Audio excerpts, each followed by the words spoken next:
இந்த லொகேஷனுக்கு நம்ம எதுக்கு வந்திருக்கோம் அன்னைக்கு? நம்ம எதுக்கு வந்திருக்கோம்னா முட்டை குழம்பு வைக்க வந்திருக்கோம். முட்டை குழம்பு.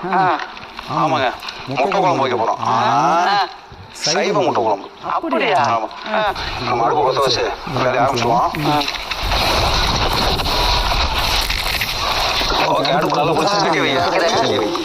தண்ணி ஊற்றுவோம். பொறுமையா சுற்றலாமா? பொறுமையா ஒன்று.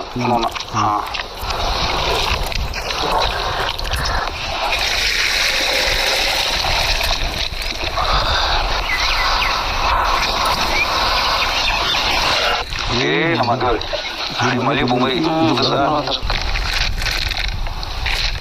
ஒரு 1/4 டீஸ்பூன் மஞ்சள் பொடி, ஒரு 3/4 டீஸ்பூன் தனி மிளகாய் பொடி, 3/4 டீஸ்பூன் மல்லி பொடி, ஒரு 1/2 டீஸ்பூன் கொஞ்சம் கம்மியாக கரம் மசாலா வச்சுருக்கோம். 1 2 ஒரு 3 டீஸ்பூன் கான்ஃப்ளவர் வச்சுருக்கோம். ஒரு 3 டீஸ்பூன்